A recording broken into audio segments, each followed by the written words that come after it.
Hey, how are you doing, guys? I'm so sorry.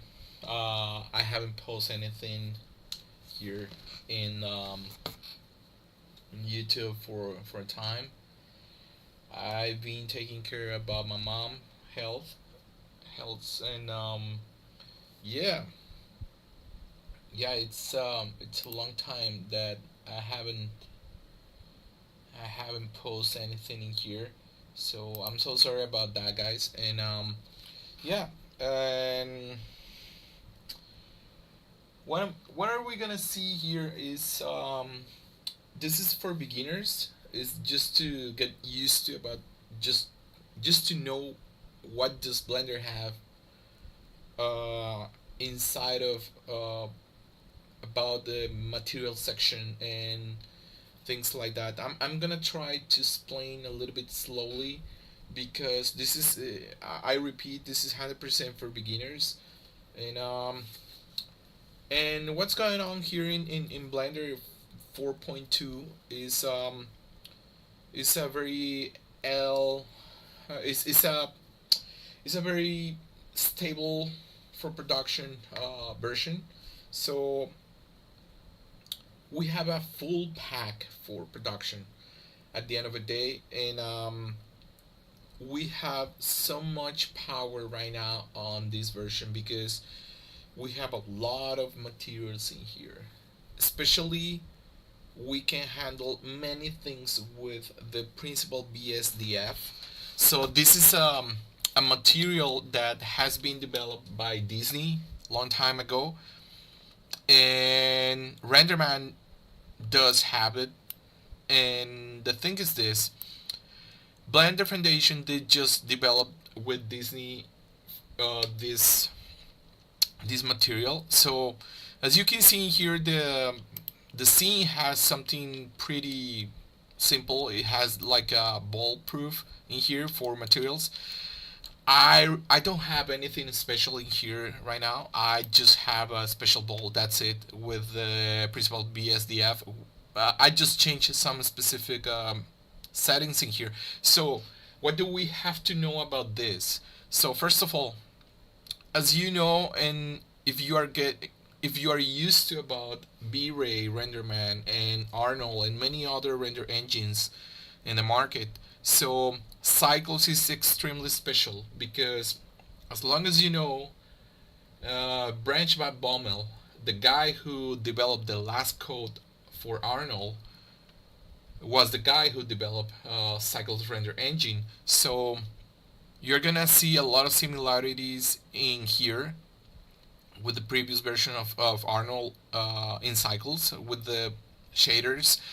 So let's just go for the basics, and as you can see here, I already have in my settings, I have three area lights in here. I have my bulletproof and I have a plane in there, my camera, because it's pretty important for production. If you don't have a camera, you will never be able to send this to other pipeline teams. So I have some settings in here in the viewport render in the sampling section. So in my noise threshold for my adaptive sampling, I have 0.74. I don't need so much in there because we're just testing where this is just for beginners. So I have 0.74, I have maximum sample in 128, and I had 32 in minimum sample. I put some specific values here in the denoiser. I'm using the GPU. I'm using GPU computer. I'm using CUDA and optics in my case. I will not go around my computer settings. It's my hardware is not relevant, and I don't have so much power in the settings for the render view. I have the quality imbalance. I have the pre-filter. I have fast. You can go accurate if you have a powerful computer in there. And I have in passes I have albedo, but I'm going albedo in normal because sometimes you're gonna bring some specific textures in there, like normal maps and some displacement, some bump mapping in there, and you're gonna need to make some passes for the AI denoiser. As you can see, we have the Intel Open Image Denoiser. This is an AI that is already integrated in Blender. And I don't have so much passes in there for this, so my top value is going to be 32 samples for this guy, so it's going to rule by this guy.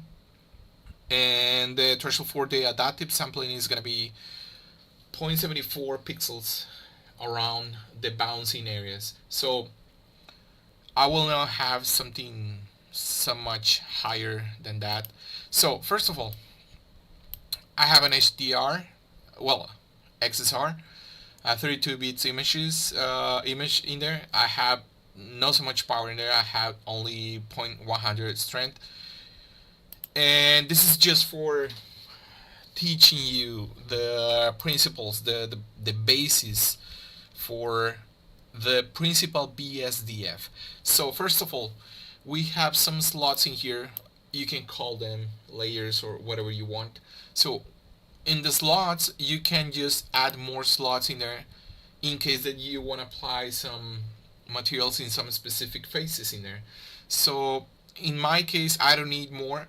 I just need just to go for the basics. So let's just click minus and just delete it. Let's just rip it up. And first of all, when you're just start working in shaders, please, in the name of Jesus Christ, just name it, because it's really, really bad when you're just working in a project with tons of materials in there and you don't know what is the name of the material or what it is. So please just name it. I'm gonna just name it base underscore M, base material. First of all, you can have a preview in here against this, but I really don't like this. I really don't like it. I prefer to have this in my viewport in there. So as you can see here, is working pretty good with my GPU. So first rule with materials. Let's just go from the top to the bottom. We have color. So this is the base color for that is gonna rule all the shader, all the material in there. We have metallic, just in order just to make metals in there. So if I turn off the roughness is gonna be how blurry you want your metal, your dielectric material in there. So dielectric materials are those materials that they're gonna have some refractive and reflections in there. So non-dielectric could be like skin, could be all the opaque and diffuse materials in there. So first of all, we can have some metallic in there. If you increase the roughness is gonna just start just making this ball in here a little bit more blurry, and it's gonna start just disappearing all the properties in there until you get like something a little bit more diffuse in there. This is a little bit more like plastic, but a little bit with metallic. So you can go in intermediate values and just start just making some plastic, some specific paint materials and things like that. So the index of refraction, we're gonna find this value in many different sections in here. So this is gonna be rule for the transmission for glasses and things like that. So if you decrease this, for example, let's just put the value like this. Let's just put something like this. No metallic and 0.037 or 30. We're gonna have something like porcelain or how to say in English. I'm so sorry, guys. My English is a little bit poor. I'm a Mexican guy. I've been speaking for a long time English, but I still need to practice. So if you decrease this value, you're gonna be able to see these reflections, these speculars in there. They're gonna start just disappearing or going a little bit lower in order just to have something like marble or things like that, or possibly the frame of your glasses, plasticky. So in order just to have something a little bit more reflective without metallic, so you can just increase the index of refraction. the IOR is add in every piece in real life. Even skin has interference refraction. The subsurface scattering is really important in there. So first of all, if you just start just increasing, you're gonna be able just to see something a little bit more like um, plastic frames for windows or for desks or for other things like packs for your brush teeth. So I'm gonna leave it just in 1.5. 1.5 is a pretty good value for just in order to have a common plastic or other material in there. So we have an alpha 2. This alpha in the past, guys, Blender Foundation had a small bug in there that it was just causing a lot of trouble because when you just start just decreasing this value in the past, it was not gradual. So what happened in the past, if you just put zero point 0.1, it was like something like this, like pretty solid in the past. I can see they correct these things. So this is pretty important because you can do, for example, some specific like tiny, thick crystals or glass or thick plastic for candles or things like that. So I'm pretty happy with this because I've been doing for a long time some specific plastics for architecture and archibase for a friend. So this is really good. We have subsurface scattering. I love this. The only thing that I don't like in here is that you don't have a color plug in here. So in the past, Blender Foundation, they had a plug for the color specifically for this. It would be great if they add the dermal, the subdermal, and things like that, like other softwares, because you're gonna have more control in there. I really don't like to handle that in the shader editor. It's a little bit buggy. I don't like it, but in general terms, I love subsurface scattering in here because it gives us pretty good results. So we have weight in here.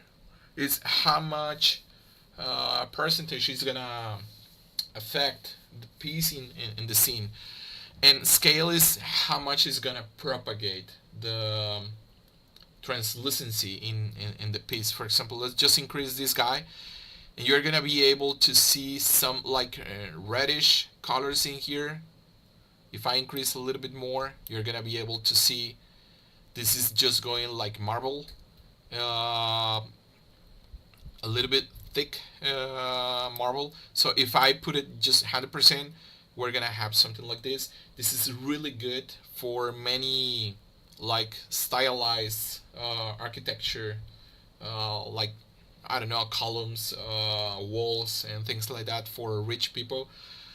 So what is radius? Radius is RGB here. How much color are gonna be influence the subsurface scatter in the SSS.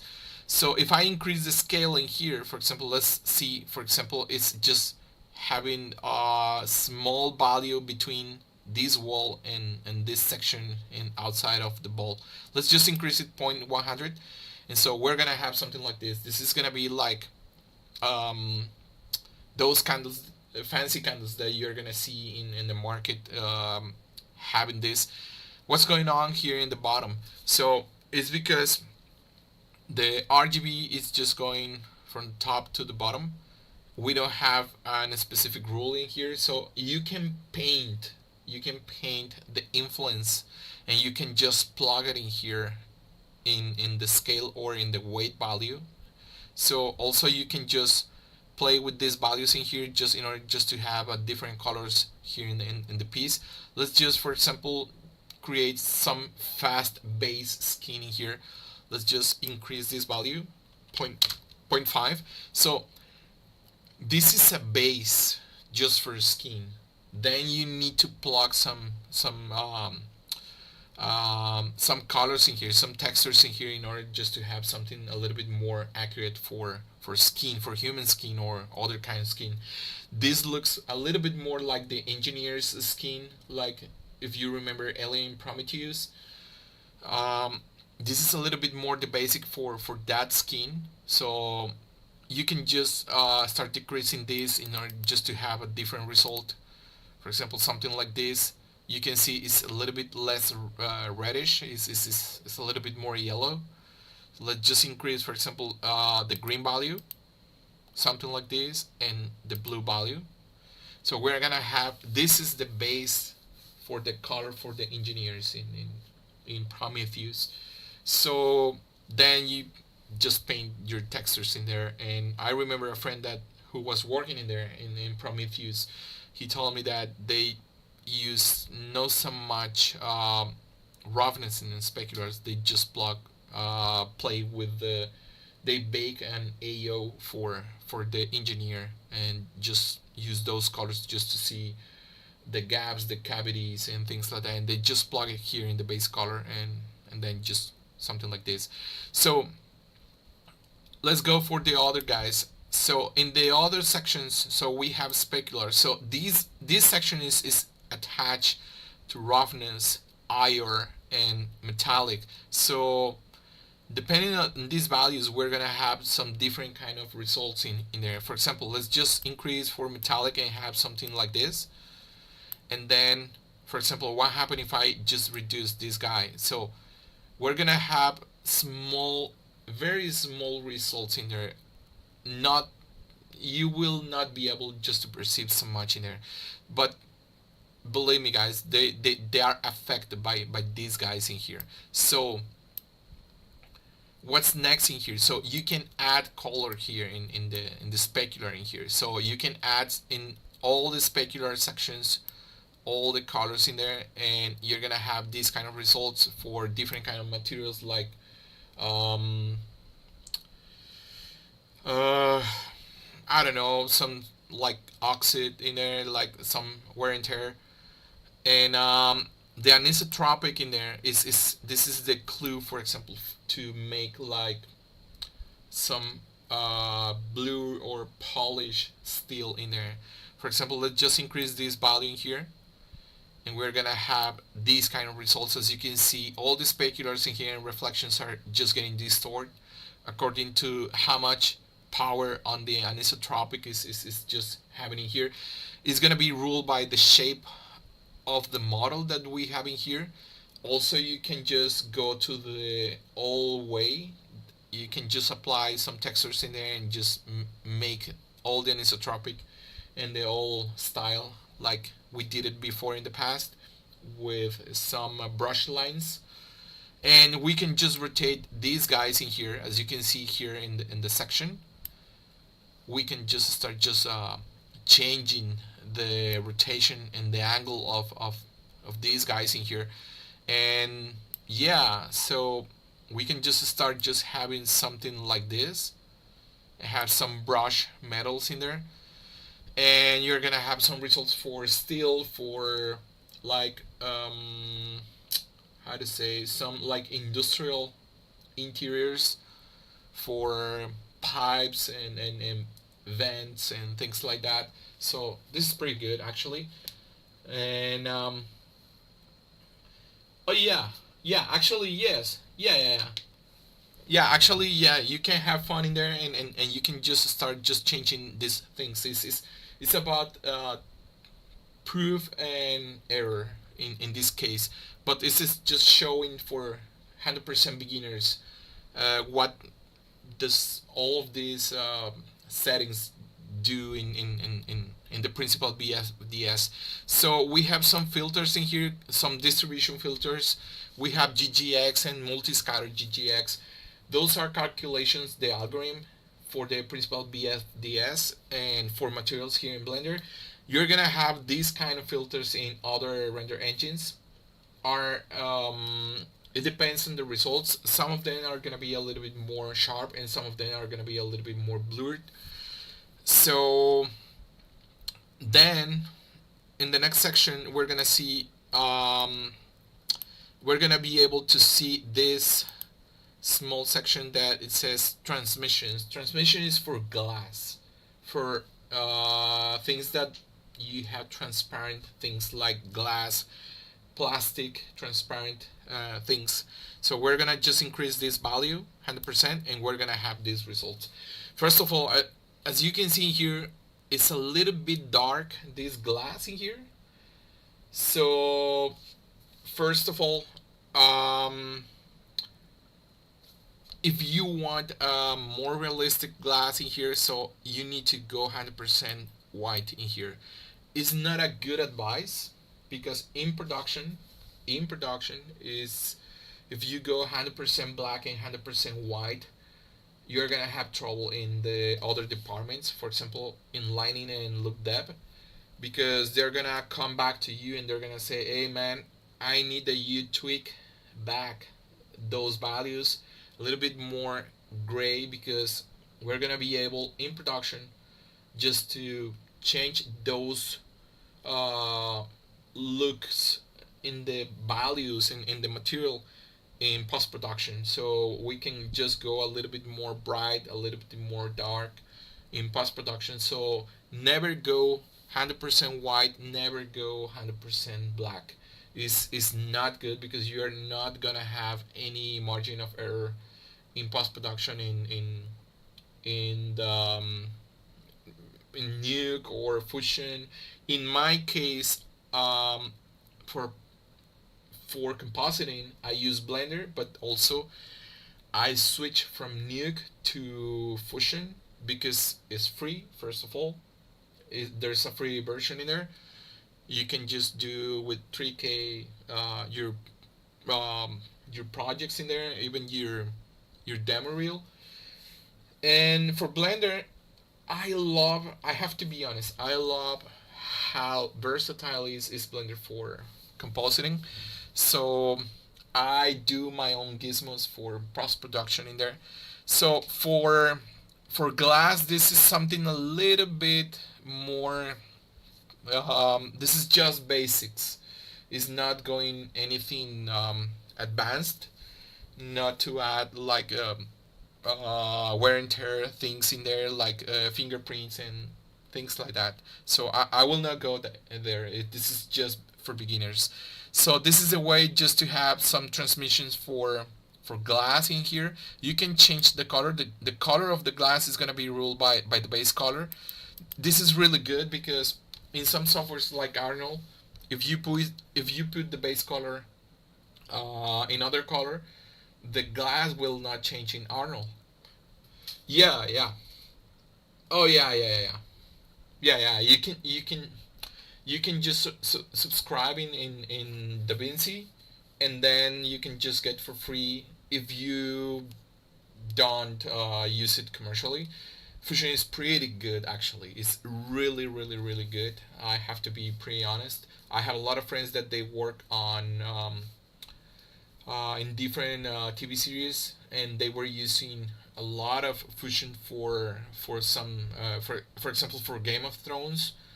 I have several friends that they were working on there, not in the new series, but in the previous series at the beginning. I think the first four seasons they were using Fusion for compositing, because it is very flexible, man. You can just go take all your information. For example, you can just pre-edit your videos and then just go to Fusion without going out to the software and then avoiding changing software all the data. So it's pretty good actually. But I have to be honest, actually in the present, Blender is really powerful. You can do many things. I have seen a lot of friends working in Ubisoft. They're changing all the pipeline workflow into Blender, and many other. Goodbye Kansas is using Blender a lot right now, and especially because Blender became pretty powerful with geometry nodes, and especially because people have seen that Cycle X has become very how to say, trustable, or you can trust so much in, because it's very simple to use. Cycles is very simple, but it's at the same time is extremely powerful to get pretty good results. In future, I'm gonna release my, possibly on December, I'm gonna release my no, no, 100%. They're still using 3 Studio Max, man. For especially for Assassin's Creed, they're using 100%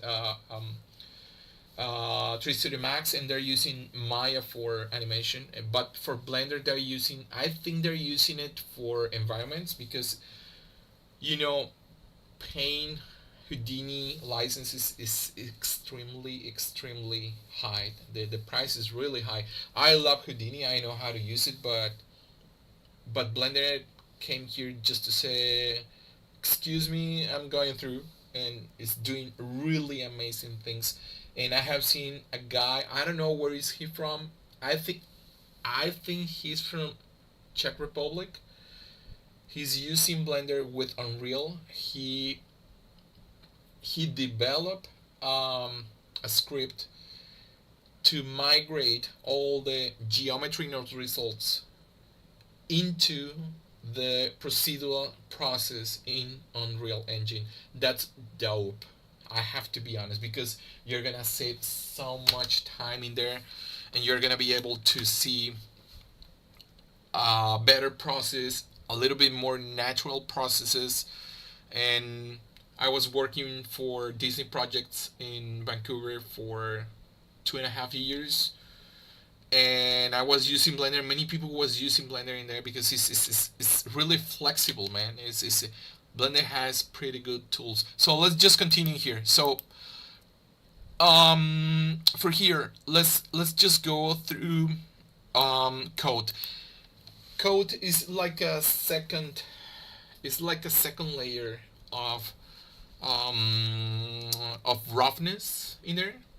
It's actually is really good to make like how to say, like a second reflection for cars. If you see the the top of the car against the light, you're gonna be able to see in there like a second reflection in the borders.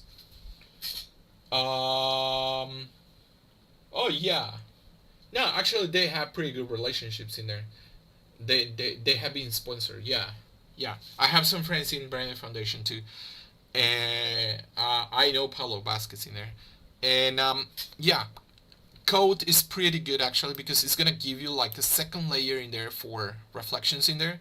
So as you can see here, for example, you're gonna be able to see like a black reflection in there, and it depends on what do you have exactly in the scene, like a HDR, like a 32 images. Let's just put another color in there. Let's just put this. So as you can see here, the code is just producing this result in here. Let's just change this guy in here. As you can see, it's going over the specular in here. So I really recommend just to go something a little bit more in between to produce these kind of results, to have the white colors. And this one's like, how to say, like those neon plasticky colors without the light that you can see, for example, for those children parties, toys that you distribute in the party for children. So you can have pretty good results in here, like doing some like candies also. This is actually pretty good. Oh yeah, Paulo Vasquez is a really charming guy, and I love Pablo de Barros, the guy who developed a lot of tools for the sculpting tools in Blender. And yeah, well, let's just continue here. And yeah, as you can see here, code is just like a second layer for reflections that is not gonna produce anything like metallic. It's a little bit like second layer for reflections on the speculars, for the highlights. And yeah, let's go for the sheen. The sheen is something that I love I really love how Blender Foundation they added in here.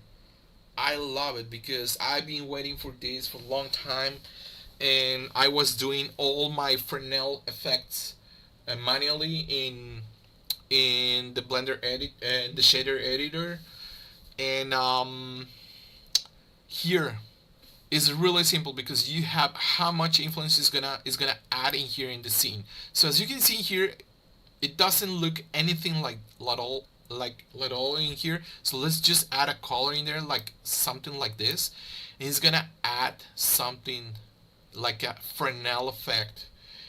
This helps so much with characters.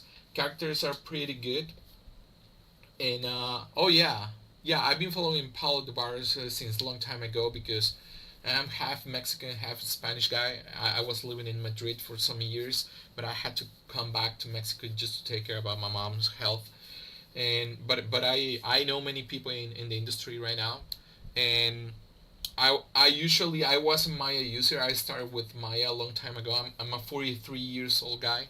I started with Maya when I was 14 years old in 90s with the first version that was a long time ago in a Compaq Presario computer, in an HP computer, long time ago. But you know, man, it's like you switch to another software because you feel a little bit more comfortable. You see all the powerful and all the potential in there. So let's just continue with the Sheen. The Sheen is pretty good for characters, man. It's actually, if you are just doing, let's just start taking back that kind of material for skin. Let's just put this with 100% white, and let me just show you. Let's just make base skin color in here. Let's just make something like this, something a little bit more fast, and then something more like this. Let's just put 0.5 just to have something like, or 0.4. Let's still have some um, small and tiny specular in there. And what do I mean with this is if I decrease this value in here, let's see how it change.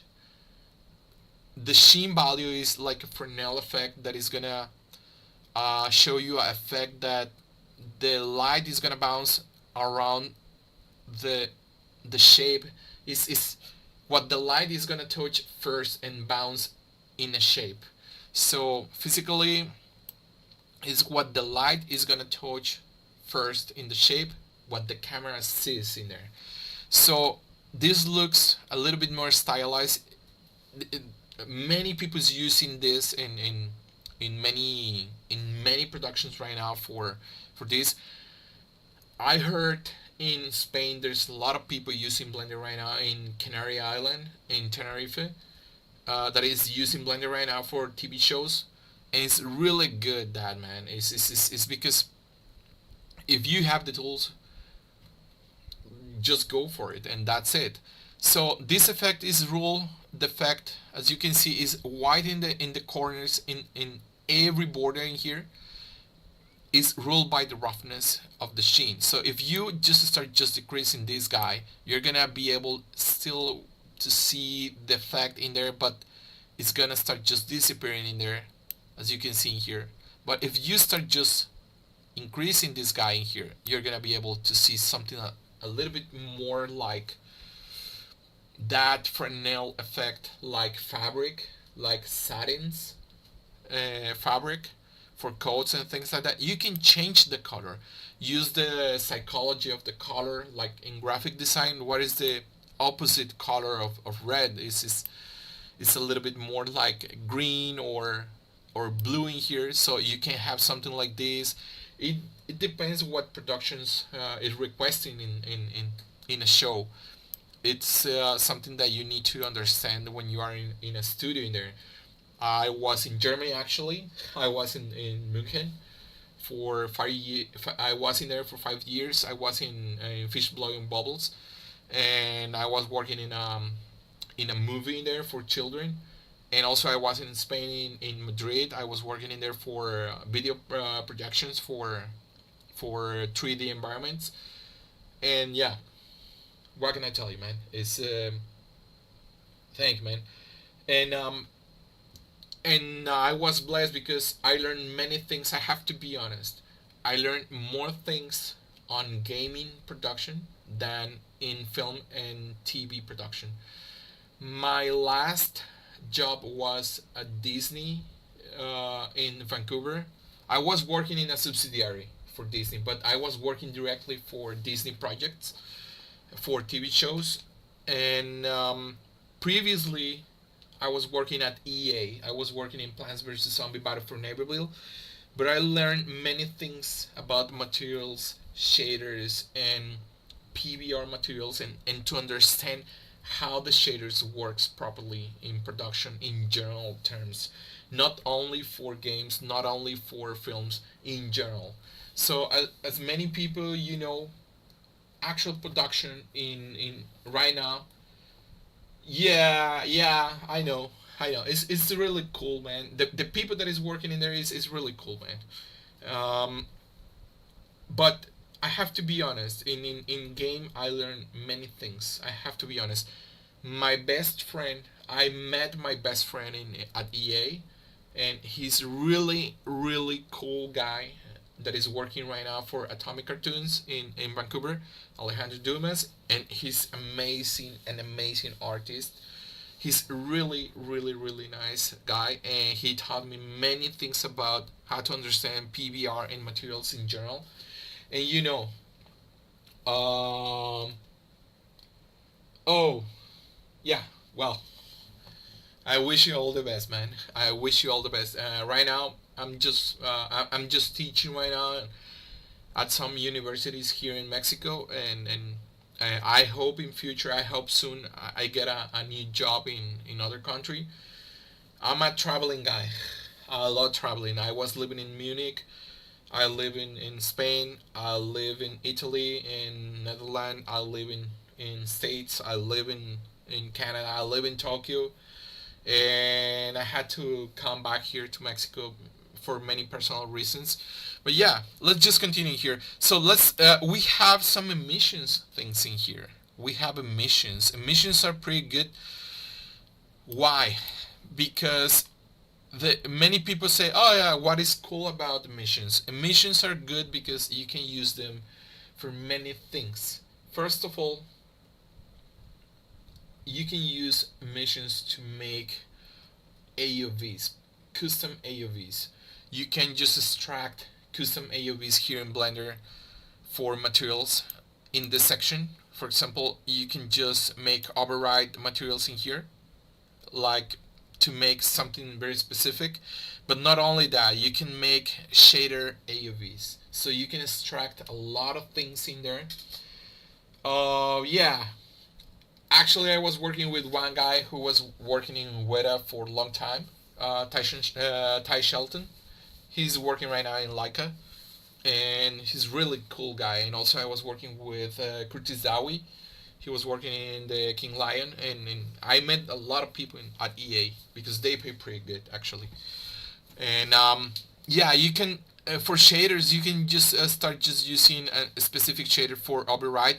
I hope in future, I hope in future Blender can bring some something like light groups for override materials, for to put some override materials for specific shapes in here, because it's something that we need for production, because you can customize your AUVs in the output for the XSRs.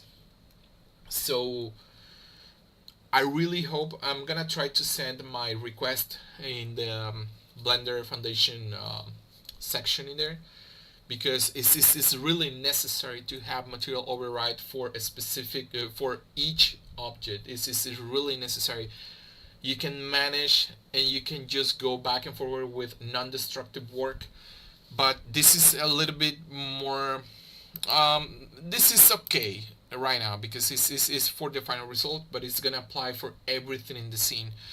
So going back to here, so you can just apply and start just working with emissions in this case, for example, let's just go back and let me just I'm gonna decrease these values in here. Okay, in the emission case, so you can just start just emitting light with this physically.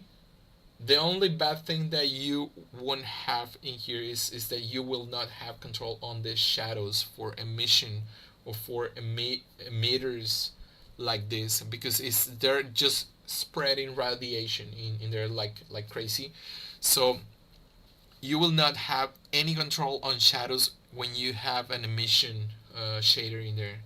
So it's gonna propagate soft light in there.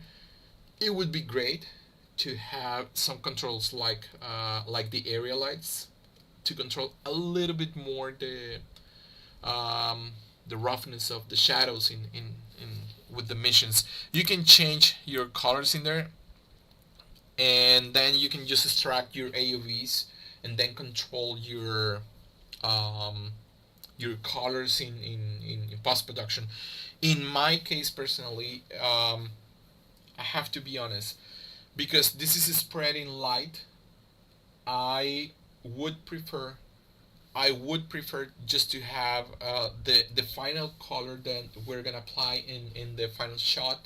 So if you're gonna apply to have some candles with some warm colors in there, just apply those warm colors, and then you can just change those colors in post production.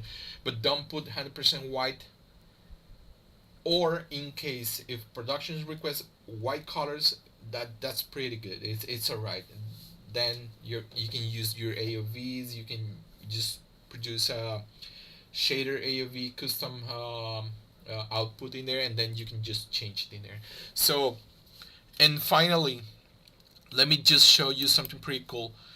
Let's just go back and make this glass in there. So we have a new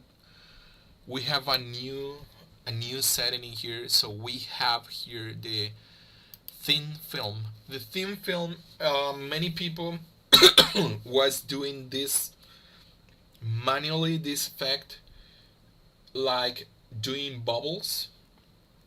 As you can see in bubbles, you can see like chromatic RGB colors in there, and many people was just having nightmares in Blender just producing that result with many nodes in the shader editor, and you're just wasting so much virtual memory in there. So if you increase this value, like the thickness, like 200, we're gonna just start just watching this. As you can see here, the colors are just changing in here. So we're gonna have some specific colors in there, like let's just 1.5. Let's just go back, like, I don't know, possibly something like this. Yeah, let's just put 400. So as you can see here, let me just go to this section. So as you can see here, I'm rotating and we're just watching this multicolor, like if we had a bubble soap in there in this section. So this is actually pretty good because, for example, as you remember, you can see this effect in nature. You can see the beetles, the beetle in the deserts, that they are just pulling ball poops in there, and you can see the shell in the back of the beetle is just producing these kind of colors in there. So the chromatic aberration for the thin film is really cool, adding here in Blender, and I really love it. I have to be very honest. Is I really love this because I'm using it right now for other projects, and yeah. And basically, guys, this is all for just for basics, just to see what does every setting um, do in the principal BFDS. This is like a Uber shader. You can do whatever you want. You can do plastics, you can do metals, you can do diffuse materials like concrete. You can do many things in there. It's just um, just moving these settings in here. The only settings that you need to take care about is about the index of refraction, a little bit the subsurface scattering values in here, and the rest of the things is a little bit more practice and error, and just it's just experimenting in there. Oh yeah, actually, yeah, you can do that, and the principal BFDS is not replacing the rest of the guys. You have more shaders in here. You have a specular BFDS, you have sheen, but as you can see, guys, all of this, the sheen, the specular, subsurface scattering, um, translucence, transparent, you have all of these options in the principal BFDS inside of there, inside of one material, inside of one shader. So the only things that we don't have in here, okay, we do have, but I really prefer just to manage that um, with the shader editor in there, is the volumetrics. The volumetrics, you can just plug it in here. So you have volumetric, volume absorptions, and scatter. That's for clouds, for liquids, specific liquids, a little bit smoky liquids, and for some specific simulation things like clouds and things like that. And yeah, and we have a mixed shader. The mixed shader is a little bit more advanced. I'm gonna do another video, another live for intermediate materials, like using the Brazil in internal textures, and then in future I'm gonna do an advanced just to how to plug the PBR and how to use PBR in between with procedural nodes inside of Blender to make something a little bit more complex, like for example, to make food. And if I'm gonna do some how to say some advertising about my job, and I'm gonna share to you guys my ArtStation, because you're gonna be able to see some things. I don't have everything in my I don't have it, all my projects. I don't have my all my projects in ArtStation, because I don't have permission for some other things. I'm gonna share it here in the chat. Just watch it, and that's it. If you like it, I'm okay. If you don't like it, it's okay too. Um, I'm not perfect guy, but I'm trying just to do my best. And you are gonna be able to see a lot of food in my ArtStation. In there, you're gonna see some desserts. You're gonna see a pizza. You're gonna see a lot of desserts and bakery stuff in there, and you're gonna be able to see some products, some characters, some interiors. One of the projects that I was working on Disney in there, Firebots, and I'm gonna add possibly at the end of the year. I'm gonna add the Ariel the Little Mermaid that I was working in with Disney, not the movie. I was working on a 3D animation show for TV, and yeah, I have so much material in there, and also you can see in my channel.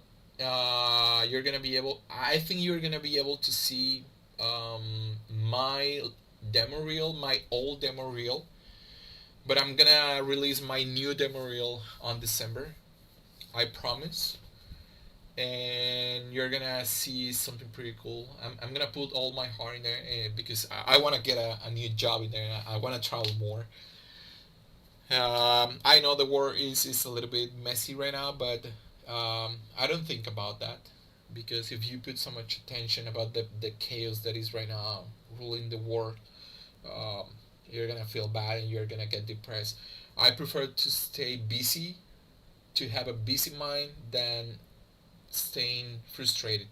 So just keep working, guys, and I hope I could give you a pretty good base or basic knowledge for to touch a little bit the principal BFDS material here in Blender. All the results are gonna depend also with your 32-bit image HDR that you're gonna put in your scene, or how you're gonna manage your lighting in there in your look dev. So this is just to show you the basics, the on here in the scene. So let's just go back, and you're gonna be able to see this.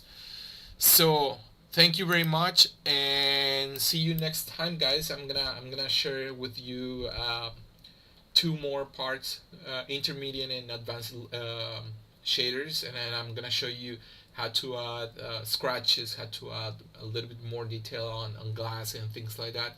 And have a good night, guys, because it's almost 5 a.m. here in Mexico. I live in the north, pretty close to Texas.